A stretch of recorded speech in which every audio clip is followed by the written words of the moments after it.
Jangan lupa tekan tombol subscribe dan lonceng. Terima kasih. Halo, Assalamualaikum warahmatullahi wabarakatuh. Jumpa lagi bersama channel Ziarah Makam Wali. Pada hari ini saya masih ada aktivitas di kampus dan mungkin sampai agak sore. Dan memang ada beberapa kesibukan yang harus diselesaikan sehingga belum ada kesempatan untuk berziarah ke Makam Wali. Nah, untuk sementara waktu ini ada beberapa video yang sayang kalau dibuang dan ini bermanfaat. Saya akan coba upload video dari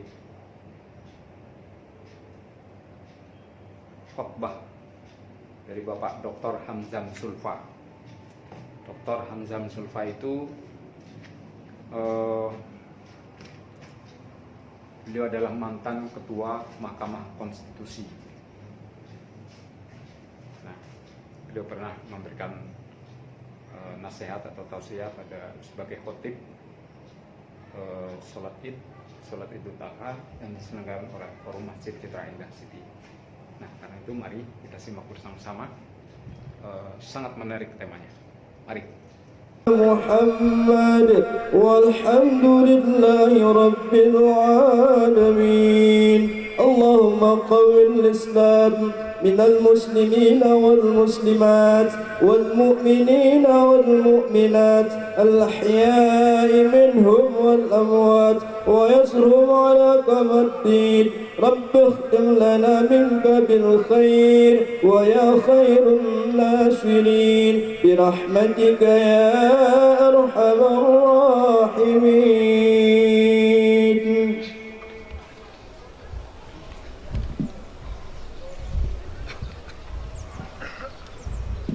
Assalamualaikum warahmatullahi wabarakatuh. Allahu Akbar, Allahu Akbar, Allahu Akbar. Allahu Akbar, Allahu Akbar, Allahu Akbar. Allahu Akbar, Allahu Akbar, Allahu Akbar. Allahu Akbar kabira, walhamdulillahi katsira, wa subhanallahi bukuratan wa asila. La ilaha illallah wa la na'budu illa iyyahu mukhlisina lahud-din walau karihal kafirun. La ilaha illallah wahdahu sadaqa wa'dah wa nasra 'abdah wa azza juddahu wa hazamal ahzaba wahdah. La ilaha illallah wallahu akbar. Allahu akbar walillahil hamd. Alhamdulillahi rabbil alamin. Nahmaduhu wa nasta'inuhu wa nastaghfiruh wa natubu ilayh wa na'udzu billahi min shururi anfusina wa min sayyiati a'malina. Man yahdihillahu fala mudilla lahu wa man yudlilhu fala hadiya lahu. Asyhadu an la ilaha illallah wahdahu la syarika lahu wa asyhadu anna Muhammadan 'abduhu wa rasuluh. Assalatu wassalamu ala nabiyyina Muhammadin wa ala alihi wa sahbihi wa man tabi'ahum ila yaumiddin. Amma ba'd. Fa ya ibadallah, usikum wa nafsiya bi taqwallah wa ta'atihi la'allakum tuflihun. Qala Allah ta'ala fil Qur'anil Karim, ya ayyuhalladzina amanu taqullaha haqqa tuqatih wa la tamutunna illa wa antum muslimun. Kuntum khairu ummatin ukhrijat lin-nasi ta'muruna bil ma'ruf wa tanhauna 'anil munkar wa tu'minuna billah. Hadirin kaum muslimin dan muslimat yang dirahmati Allah. Maha besar Allah, segala puji baginya. Hari ini kita merayakan Idul Adha, hari kemenangan bagi umat Islam menjalani kurban dengan penuh keimanan dan keikhlasan. Umat Islam meneriakkan petikan Allahu Akbar, Allahu Akbar walillahil hamd. Maha besar Allah, maha besar Allah, segala puji baginya. Kenikmatan dalam mengumandangkan takbir dan tahmid dirasakan oleh kita semua yang beriman. Dalam Al-Quran Allah mengingatkan bahwa orang-orang yang benar-benar beriman adalah mereka yang apabila disebut nama Allah gemetar hati mereka dan semakin bertambah iman mereka. Dan jika dibacakan ayat-ayat Allah maka bertambahlah iman mereka.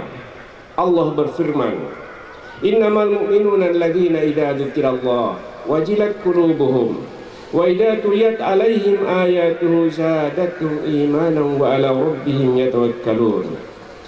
Sesungguhnya orang-orang beriman itu adalah mereka yang apabila disebut nama Allah gemetarlah hati mereka, dan apabila dibacakan kepada mereka ayat-ayat Allah bertambah iman mereka, dan kepada Tuhanlah mereka bertawakal. Allahu Akbar, Allahu Akbar, Allahu Akbar, Allahu Akbar walillahil hamd. Perayaan Idul Adha tahun ini memiliki makna penting bagi kita umat Islam dan bagi kita bangsa Indonesia. Kita baru saja melewati satu fase penting dalam perjalanan sejarah bangsa Indonesia, yaitu melaksanakan seluruh rangkaian pemilihan umum, termasuk pemilihan umum presiden dan wakil presiden. Kita patut bersyukur sebanyak-banyaknya kepada Allah Subhanahu wa Ta'ala, yang kita yakin hanya atas rahmat dan karunia-Nya seluruh rangkaian proses pemilu itu berlangsung dengan baik, walaupun sebelumnya ada gejolak yang membuat kita merasa khawatir. Ini adalah suatu kenikmatan yang dianugerahkan Allah Subhanahu wa Ta'ala kepada kita bangsa Indonesia. Di berbagai belahan dunia yang lainnya, ketika merayakan Idul Adha seperti pada hari ini, mereka hidup dalam suasana ketakutan, kekhawatiran dan kelaparan karena perang dan perebutan kekuasaan. Allahu Akbar, Allahu Akbar, Allahu Akbar walillahil hamd. Pada Idul Adha kali ini, saya ingin mengambil kesempatan menyampaikan tema khutbah, yaitu refleksi Idul Adha dalam kehidupan berbangsa. Hadirin jemaah Id yang dirahmati Allah, ketika kita merayakan Hari Raya Idul Adha atau Hari Raya Kurban, kita akan selalu mengenang kisah para manusia mulia, yaitu kisah Siti Hajar bersama bayinya Ismail dan kisah Nabi Ibrahim alaihissalam bersama anaknya Ismail. Kisah tersebut merefleksikan keikhlasan dan kesucian hati dalam menjalankan perintah Allah Subhanahu wa Ta'ala dan menjalankan misi kemanusiaan. Sifat ikhlas dan suci hati inilah yang harus dimiliki ketika kita melaksanakan ibadah kurban, seperti keikhlasan Ibrahim mengorbankan anak sematawayang yang sangat cintainya Ismail, dan kerelaan hati Ismail menyerahkan jiwanya hanya untuk menuruti perintah Tuhannya. Demikian juga keikhlasan hati Siti Hajar ditinggal oleh suami tercinta bersama anaknya di tengah padang pasir kering tanpa manusia, dan keteguhan hati Ibrahim menuruti perintah Allah meninggalkan istri dan anaknya yang sangat dicintainya. Keikhlasan dan suci hati itulah yang harus dimiliki oleh siapapun yang menjalankan misi kemanusiaan dan amanah yang dibebankan kepadanya. Perintah berkurban di samping bentuk ketakwaan dengan mendapatkan pahala yang berlipat bagi siapapun yang berkurban, juga merupakan bentuk ibadah yang memiliki sifat yang sangat besar untuk memperkuat dan membangun kebersamaan dan solidaritas sosial, saling tolong-menolong dan membangun rasa empati. Allahu Akbar, Allahu Akbar, Allahu Akbar walillahil hamd. Dalam suasana Idul Adha ini, dengan modal ikhlas dan suci hati, menjadi momentum bagi kita semua untuk bersatu dan kompak kembali setelah pemilihan umum yang membuat kita terbelah karena berbeda pilihan dan dukungan. Bahkan perbedaan itu bisa terjadi antara saudara dan keluarga, suami dan istri. Apalagi dalam pemilihan presiden dan wakil presiden, masyarakat terbelah dalam dua kelompok besar sesuai arah dukungan masing-masing.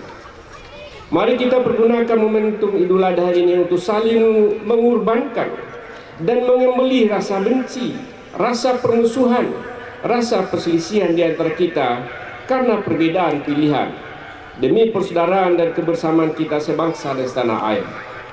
Jika pada saat pemilu kita tersekat karena dukungan dan pilihan berbeda, sekarang saatnya kita bersatu, ikut membangun bangsa dan negara yang kita cintai. Pemilihan presiden adalah mekanisme belaka yang dilakukan setiap 5 tahun sekali untuk memperoleh pemimpin yang didukung rakyat. Janganlah akibat pemilihan umum kita bercerai-berai dan terus terbelah. Allah mengingatkan kita semua untuk selalu bersatu dalam tali Allah dan jangan bercerai-berai dan bermusuhan.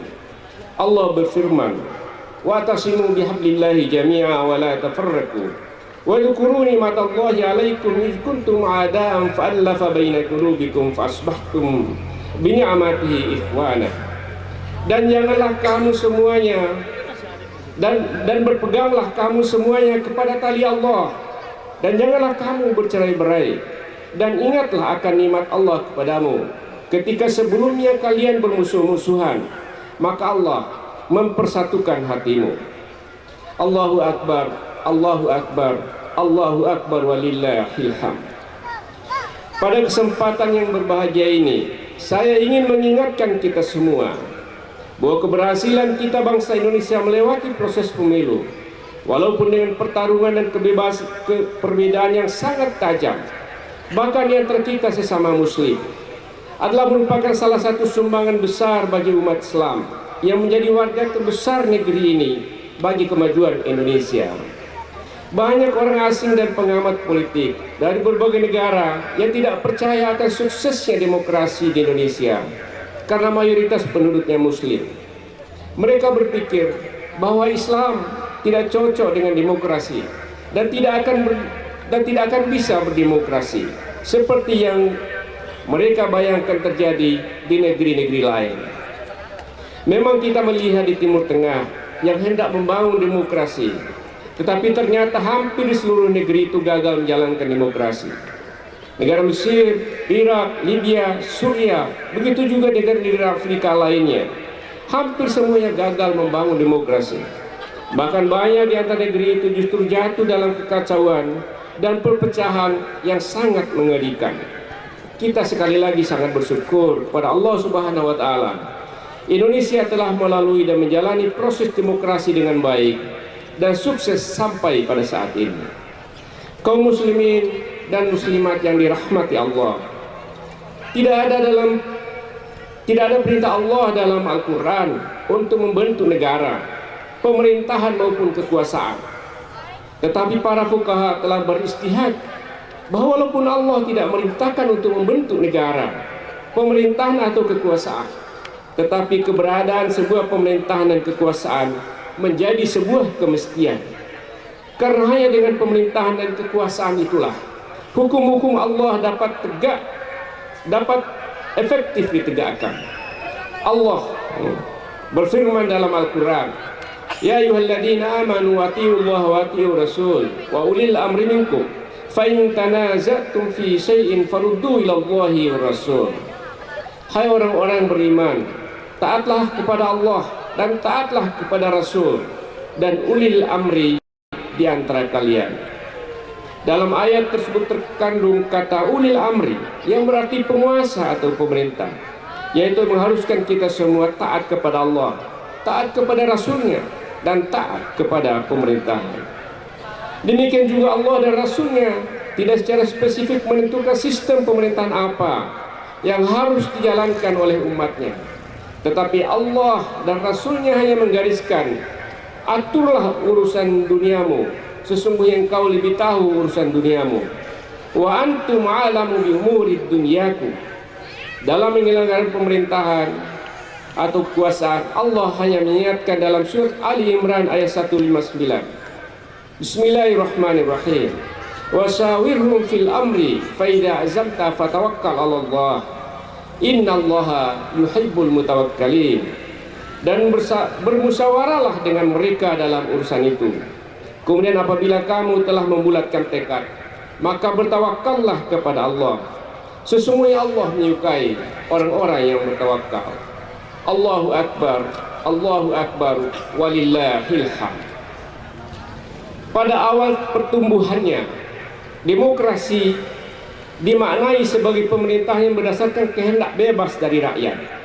Suara rakyat dianggap sebagai suara Tuhan, sehingga terkenal dengan istilah Vox Populi, Vox Dei.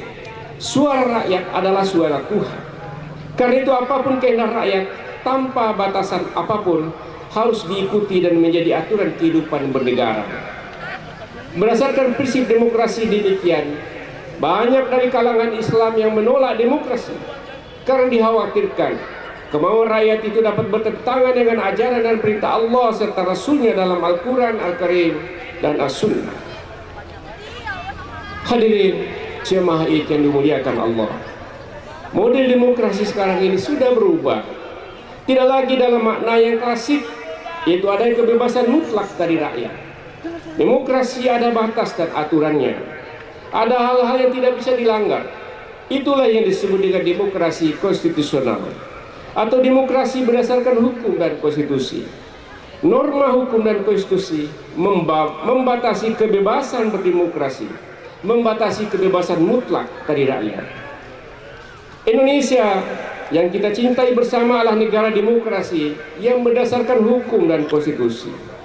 Undang-Undang Dasar 45 sebagai konstitusi negara kita telah mengatur dengan tegas bahwa Indonesia adalah negara hukum yang menjalankan demokrasi dan kedaulatan rakyat berdasarkan konstitusi. Di samping itu, konstitusi juga menegaskan bahwa negara Indonesia adalah negara yang berdasarkan ketuhanan yang Maha Esa, yaitu negara yang meyakini dan mempercayai adanya Tuhan yang bagi kita umat Islam sama dengan makna Qul huwallahu ahad. Negara Indonesia adalah negara yang melindungi dan menjamin kehidupan setiap warga negara untuk menjalankan ajaran agama masing-masing. Dengan dasar ketuhanan yang Maha Esa, sesungguhnya norma hukum paling tinggi di Indonesia adalah norma-norma agama. Tidak boleh ada hukum di Indonesia yang berlaku yang bertentangan dengan norma-norma agama. Dengan demikian, berdasarkan konstitusi kita, walaupun dengan alasan demokrasi dan kebebasan, negara tidak boleh membiarkan kebebasan setiap orang untuk menyebarkan ajaran anti Tuhan, karena hal itu bertentangan dengan prinsip negara berdasarkan ketuhanan yang Maha Esa. Negara juga tidak boleh membiarkan kebebasan membuat aturan yang melanggar nilai-nilai agama yang dianut warganya, karena hal itu bertentangan dengan prinsip-prinsip yang digariskan oleh konstitusi, yaitu prinsip bahwa hak asasi, kebebasan dan demokrasi harus dibatasi jika bertentangan dengan nilai-nilai moral, nilai agama dan ketertiban umum. Demikian juga dengan alasan demokrasi dan kebebasan, negara tidak boleh membuat aturan atau kebijakan yang membolehkan perkawinan sejenis, laki-laki dengan laki-laki atau perempuan dengan perempuan, karena hal itu bertentangan dengan ajaran agama manapun, apalagi ajaran Islam. Allahu Akbar, Allahu Akbar, Allahu Akbar, walillahil hamd. Pemilihan umum, termasuk pemilihan presiden yang baru saja kita lakukan, hanyalah salah satu bagian atau sepenggal dari sistem demokrasi, yaitu bagian mekanisme pemilihan pemimpin oleh rakyatnya, yang harus melibatkan rakyat seluas-luasnya, secara langsung, umum, bebas, jujur, rahasia, dan adil. Sekarang kita telah melewati penggalan demokrasi tersebut dengan aman, baik dan tertib, sehingga terpilih para pemimpin kita yang baru. Akan tetapi demokrasi tidak berhenti di situ. Terpilihnya presiden serta pemimpin yang baru tidak berarti selesailah urusan rakyat dengan pemerintahan, sehingga pemimpin yang terpilih bisa menggunakan kekuasaan sekehendak hatinya dan berlaku sewenang-wenang. Dalam sistem demokrasi, kekuasaan yang menjadi amanat rakyat itu harus dijalankan berdasarkan kehendak dan pengawasan dari rakyat juga. Presiden dan para pemimpin negara harus menjalankan kekuasaannya dengan terbuka, dan segala kebijakannya harus dipertanggungjawabkan kepada rakyat. Pada sisi lain, rakyat tetap memiliki hak dan tanggung jawab untuk mengawasi jalannya pemerintahan negara. Rakyat tetap dapat menyuarakan ketidaksetujuannya atas kebijakan pemerintahan, baik oleh wakil rakyat atau secara langsung kepada pemimpin negara. Untuk menjamin terlaksananya hak rakyat itu, sistem demokrasi memberi jaminan kepada setiap orang untuk bebas berpendapat, mengajukan keberatan atau protes atas suatu kebijakan negara. Disinilah proses dialogis dan musyawarah untuk menemukan kebijakan terbaik dalam penyelenggaraan pemerintahan. Begitulah demokrasi dan dalam makna yang substansial, yaitu pemerintah dijalankan dengan tetap mendengar suara dan kehendak rakyat. Allahu Akbar, Allahu Akbar, Allahu Akbar walillahil hamd. Siapakah pemenang sesungguhnya atau yang sesungguhnya berkuasa dalam pemerintah demokrasi? Menjawab pertanyaan itu, terdapat satu prinsip klasik dari pemerintahan demokrasi, yaitu prinsip majority rule. Yang berkuasa adalah mayoritas, atau yang mengatur adalah mayoritas, atau pemerintahan oleh mayoritas. Prinsip ini mengandung makna bahwa pemerintahan demokrasi adalah pemerintahan oleh mayoritarian. Mayoritaslah yang berkuasa dan menentukan jalannya pemerintahan negara. Kalaulah kita tengok negara kita dikaitkan dengan prinsip majority rule, mayoritas warga Indonesia adalah beragama Islam. Logikanya, penyelenggaraan kekuasaan pemerintahan Indonesia mestilah diwarnai oleh kebijakan yang Islami atau berdasarkan kehendak warga negara yang mayoritas beragama Islam. Oleh karena itu, siapapun yang menjadi pemimpin atau presiden di Indonesia dengan sistem demokrasi harus mengakomodasi kepentingan dan suara umat Islam. Dengan demikian, bagi kita umat Islam, janganlah terlalu khawatir terhadap siapapun presiden yang terpilih, karena tidak akan siapapun presiden dan siapapun orangnya tidak akan mengabaikan suara dan kepentingan umat Islam. Karena sekali lagi, pemerintahan demokrasi adalah pemerintahan yang harus memperhatikan suara mayoritas rakyatnya. Bagi umat Islam, tetap ada ruang untuk mengawasi jalannya pemerintah negara melalui penyampaian aspirasi rakyat, baik oleh lembaga perwakilan atau secara langsung oleh rakyat. Berbeda halnya dengan sistem pemerintahan otoriter, kebijakan negara selalu hanya didasarkan pada kehendak penguasa dan tidak kepada kehendak rakyat. Akan tetapi hal paling utama yang diperhatikan oleh umat Islam yang mayoritas adalah menghindar dari penyakit hubbud dunia wa karahiyatul maut, cinta yang berlebih kepada dunia dan takut akan mati. Karena sifat itulah yang menurut Rasulullah yang membuat umat Islam lemah seperti buih di air, sehingga tidak berdaya walaupun mereka itu banyak dan mayoritas.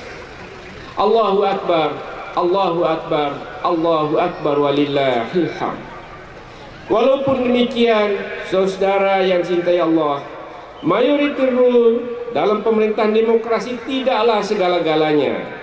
Artinya karena kita mayoritas, bukanlah berarti kita berkuasa atas segala-galanya dan bebas berbuat sesuai kehendak mayoritas. Demokrasi juga meniscayakan perlindungan atas hak-hak minoritas yang dijamin oleh konstitusi. Kita tidak boleh menutup mata dan telinga atas keluhan dan hak-hak minoritas. Konstitusi memberi jaminan hak hidup kepada setiap orang sesuai keyakinan agamanya masing-masing. Harmoni dan kerukunan hidup bernegara haruslah kita bangun bersama. Kita harus mencontohkan negara kota Madinah yang dibangun oleh Nabi Muhammad SAW, yang berdasarkan piagam Madinah memberi kebebasan kepada semua penganut agama dan suku di wilayah Madinah untuk menjalankan ajaran agama dan keyakinannya. Dengan kebebasan yang demikian dan saling menghormati di antara warga di bawah bimbingan pemimpin yang adil dan bijaksana, Muhammad Rasulullah, terbangunlah kehidupan kebangsaan yang rukun dan damai di kota Madinah. Benar, Indonesia adalah negara mayoritas warga yang beragama Islam, tapi sesungguhnya negara kita negara yang sangat plural. Ada hak minoritas warga negara yang harus kita lindungi dan hormati. sehingga terbangun kehidupan kenegaraan yang rukun dan damai. Bukankah kedamaian dalam hidup adalah cita kita bersama? Sikap itulah yang harus kita bangun dan kembangkan, dan umat Islam memiliki peran penting untuk itu. Allah menjelaskan dalam Al-Quran, sesungguhnya perbedaan dalam kehidupan yang bersuku-suku dan berbangsa-bangsa adalah sunnatullah yang harus kita terima sebagaimana apa adanya. Dalam perbedaan itu, Allah mengingatkan untuk saling mengenal dan tidak bermusuhan. Sesungguhnya yang paling mulia di antara kalian adalah yang paling bertakwa. Ya ayuhan nas, inna khalaqnakum min dzakarin wa untha wa ja'alnakum syu'uban wa qabaila lita'arafu. Inna akramakum indallahi atqakum. Wahai manusia, sesungguhnya kami menciptakan kamu dari laki-laki dan perempuan, dan kami jadikan kamu berbangsa-bangsa dan bersuku-suku, supaya kamu saling mengenal. Sesungguhnya yang paling mulia di antara kalian di sisi Allah adalah yang paling bertakwa di antara kalian. Sesungguhnya Allah Maha mengetahui dan Maha melihat. Hanya dengan saling mengasihi, memberi dan menerima seperti dalam suasana Idul Adha ini, kita dapat membangun bangsa kita menjadi kuat dan kokoh. Hanya dengan saling mengenal dan bertutur sapa yang baik, kita memperkuat tali persaudaraan untuk membangun kehidupan yang damai dan sejahtera. Dalam suasana Idul Adha ini, mari kita membangun Indonesia yang aman, damai dan sejahtera. Allahu Akbar, Allahu Akbar, Allahu Akbar walillahil hamd. Hadirin jemaah Id yang dirahmati Allah, semoga Allah Subhanahu wa taala selalu memberi kita petunjuk, kekuatan dan kasih sayangnya. Semoga Allah melimpahkan negeri Indonesia yang kita cintai limpahan berkah dari langit dan dari bumi, dibukanya pintu rahmat sehingga menjadikan Indonesia negara yang adil dan makmur dengan ridhonya. Barakallahu li wa lakum fil Qur'anil azim wa nafa'ani wa iyyakum bil ayati wa dzikril hakim. Wa qul rabbighfir warham wa anta khairur rahimin.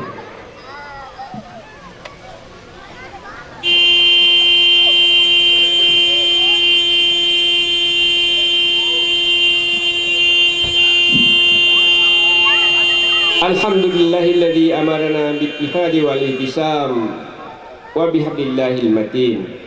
Asyhadu an la ilaha illallah wa asyhadu anna Muhammadan abduhu wa rasuluh. Allahumma salli wa sallim ala sayyidina Muhammad wa ala alihi wa sahbihi ajmain. Amma ba'd. Fa ya ibadallah, ittaqullaha mastata'tum wa sari'u ila maghfirati rabbil alamin. Faqala Allah Ta'ala fil Qur'anil azim, inna Allaha wa malaikatahu yusalluna 'alan nabi ya ayyuhalladzina amanu sallu 'alaihi wa sallimu taslima. Allahumma salli wa sallim wa barik ala sayyidina al-mursalin wa ala alihi wa sahbihi wa qarabatihi wa azwajihi wa dhurriyyatihi ajma'in wa man tabi'ahum bi ihsanin ila yaumiddin wa 'alaina ya arhamar rahimin. Marilah kita semua sama-sama berdoa dan bermunajat kepada Allah Subhanahu wa taala untuk kita semua, untuk bangsa kita, untuk umat Islam. Allahumma ighfir lil mu'minina wal mu'minat wal muslimina wal muslimat wa aslih dhata bainahum wa alif baina qulubihim waj'al fi qulubihim al-iman wal hikmah. Allahumma habbib ilayna al-iman wa zayyinhu fi qulubina wa karrih ilayna al-kufra wal fusuqa wal isyan waj'alna minar rasyidin. Allahumma a'izz al-islam wal muslimin wa adhill ash-shirka wal musyrikin wa dammir a'da'id waj'al da'irat as-sawi 'alaihim ya rabbil alamin. Allahumma aslih lina dinina alladhi huwa ismatu amri wa aslih lina dunyana allati fiha ma'asana allati fiha ma'asina wa aslih lina akhiratina allati fiha ma'adina waj'al hayata ziyadatan lina fi kulli khairin, waj'al mauta rahatan lina min kulli syarri. Ya Allah, ya Tuhan kami, ampunilah segala dosa dan kesalahan kami, dan ampunilah pula segala dosa dan kesalahan orang tua kami. Rahmatilah mereka dengan curahan rahmat-Mu yang tidak berhenti. Ya Allah, ya Rabb, bagi orang tua kami yang telah mendahului kami mohon kepadamu, kasihanilah mereka ya Allah dengan curahan rahmat-Mu. Ampunilah segala dosa dan kesalahan mereka. Sinarilah kubur mereka dengan sinar surga-Mu. Tiuplah kubur mereka dengan angin yang datang dari surga-Mu. Ya Allah, ya Rabb, tidak ada lagi yang dapat kami bisa perbuat sebagai balas jasa kami kepada mereka, kecuali kiriman doa dan permohonan kepadamu yang kami yakin sampai kepadanya. Maka kabulkanlah ya Allah permohonan kami. Ya Allah, ya Tuhan kami, tidak ada daya dan kekuatan yang ada pada kami kecuali kekuatan dan daya yang bersumber darimu. Karena itu sinarilah hati kami dengan hidayah dan rahmat-Mu. Berilah kami kekuatan dengan kekuatan yang bersumber darimu. Ya Allah, ya Rabbana, persatukanlah kami dalam ridho-Mu. Berilah kekuatan kepada kami untuk memperbaiki keadaan kami, membangun bangsa kami, dan berilah petunjuk kepada para pemimpin kami untuk menegakkan kebenaran dan keadilan sesuai perintah-Mu. Kami yakin ya Allah atas pertolongan dan bantuan-Mu. Setelah masa-masa sulit akan datang masa kemudahan, dan setelah datang masa-masa sulit pasti akan datang masa kemudahan, dan kepadamu lah akhirnya kami kembali. Inna ma'al usri yusra, wa inna ma'al usri yusra, wa ila rabbika farghab. Ibadallah, inna allaha ya'murukum bil adli wal ihsan wa ita'i dzil qurba wa yanha 'anil fahsya'i wal munkar wal baghi ya'idukum la'allakum tadhakkarun wa la'allakum tadhkurun. Fadhkurkum washkuru ala ni'amihi yazkurkum wa ladzikrullahi akbar wallahu ya'lamu ma tasna'un. Assalamualaikum warahmatullahi wabarakatuh. Waalaikumsalam warahmatullahi wabarakatuh. Nah, itu tadi sudah kita simak bersama khutbah dari Bapak Dr. Hamdan Zulfa, mantan Ketua Mahkamah Konstitusi. Dan mudah-mudahan bisa kita petik pelajaran, bisa kita petik hikmahnya. Intinya menjadi bermanfaat dan menjadi amal soleh kita semua. Terima kasih atas perhatiannya. Sampai ketemu pada episode Ziarah Makam Wali berikutnya. Jangan lupa tekan subscribe dan tanda lonceng untuk berkembangnya channel ini. Terima kasih. Assalamualaikum warahmatullahi wabarakatuh. Jangan lupa tekan tombol subscribe dan lonceng. Terima kasih.